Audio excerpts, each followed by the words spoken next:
జగన్మోహన్ రెడ్డి యాత్రలో శవం దొరకకపోయేసరికి ఓదార్పు యాత్ర నిరుత్సాహంగా సాగిందని టీడీపీ జిల్లా అధ్యక్షులు పిల్లి మాణిక్యాలరావు ప్రతిపాడు ఎమ్మెల్యే బూర్ల రామాంజనేయులు ఎద్దేవా చేశారు. జిల్లా టీడీపీ కార్యాలయంలో ఏర్పాటు చేసిన మీడియా సమావేశంలో వారు మాట్లాడారు. అంబటి రాంబాబు ఇంటి దగ్గర కూడా జనం ఎక్కువ మంది లేకపోయేసరికి జగన్ నిరుత్సాహానికి గురయ్యారని అన్నారు. అంబటి రాంబాబు మాట్లాడిన దానిలో తప్పేమీ లేదు అనడం జగన్మోహన్ రెడ్డి దిగజారుడుతనానికి నిదర్శనమని అన్నారు. చాలా స్పష్టంగా అర్థమవుతా ఉంది. శవం గనక దొరికితే ఆ ఉత్సాహం వేరు.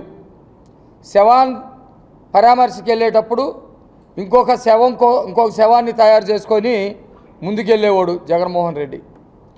11 గంటలకి నేను ర్యాలీ స్టార్ట్ చేస్తానన్నటువంటి వ్యక్తి 12-1 గంట కూడా స్టార్ట్ కాల. కానీ సాక్షి ఛానల్లో మాత్రం అద్భుతంగా జనం వస్తున్నారు, జనం ఎక్కువ మంది ఉండటం వల్ల ర్యాలీ ఆలస్యం అవుతున్నట్టుగా పెద్ద బిల్డప్లు. అసలు కారణం ఏంటంటే జనమే ఊరు రాలేదు కాబట్టి ఆలస్యంగా ర్యాలీని స్టార్ట్ చేద్దామని చెప్పేసి వాళ్ళ శ్రేణులకి చెప్పడంతో పాటు కనీసం అంబటి రాంబాబు ఇంటి దగ్గర కూడా జనం లేకపోవటం వల్ల జనాన్ని లోకల్లో ఉన్నటువంటి వాళ్ళన్నా సమకూర్చండి అని చెప్పేసి చాలా ఆలస్యంగా తీసుకొచ్చాడు.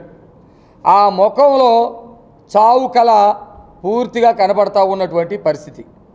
జగన్మోహన్ రెడ్డి అసలు నిన్న అంబటి రాంబాబు కుటుంబ సభ్యుల్ని పరామర్శించడానికి ఒక ర్యాలీ పెడతామనేదే సిగ్గుమాలినటువంటి చర్య.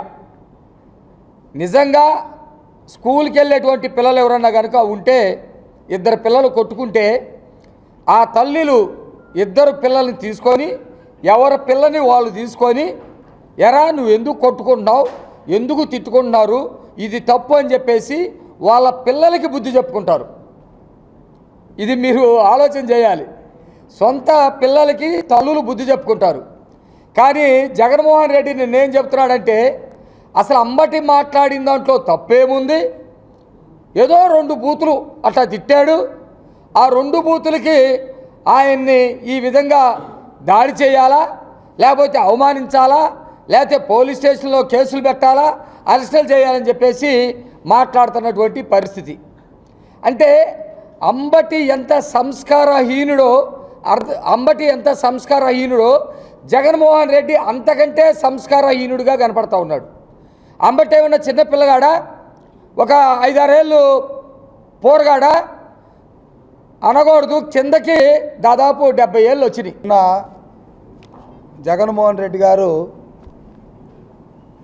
ఒక సానుభూతి, ఓదార్పు, పరామర్శ ఈ పదాలు ఉపయోగించి ఒక జాతరను తలపించే విధంగా కేకలు కేరింతలతో, మరి అదొక రాజకీయ కోణంతో, రాజకీయ దురుద్దేశంతో తన పబ్బం గడుపుకోవడానికి జరిపినటువంటి ఒక యాత్ర కాదది, జాతరలాగా కనపడింది. ఎక్కడైనా నిజంగా రాంబాబు గారి కుటుంబాన్ని ఓదార్చాలనుకుంటే ఓదార్చే విధానాలు వేరు. ఓదార్చడానికి ఒక పద్ధతి ఉంటుంది. ఆ పద్ధతి ఈయన ఎప్పుడూ పాటించలే. తర్వాత ఓదార్చాలన్నా ఓదార్చబడాల్సినటువంటి వ్యక్తికి కొన్ని గుణాలు ఉండాలి.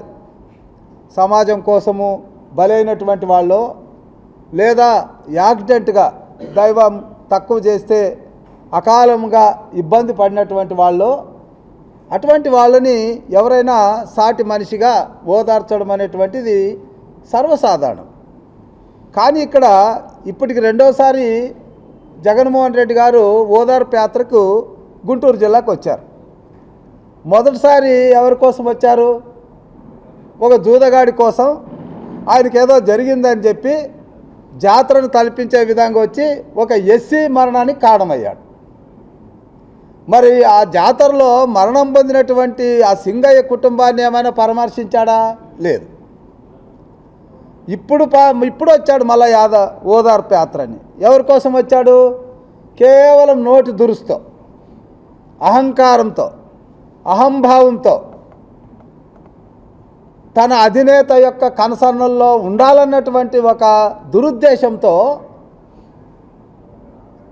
సమయం కాకపోయినా, ప్రమేయం లేకపోయినా అక్కడ జరగాల్సినటువంటి సమాజానికి జరగాల్సినటువంటి నష్టం ఏం లేకపోయినా రెచ్చగొట్టేటటువంటి మాటలు మాట్లాడాడు. ఎందుకంటే అది నా నియోజకవర్గంలోనే జరిగింది, గోరంట్లలో.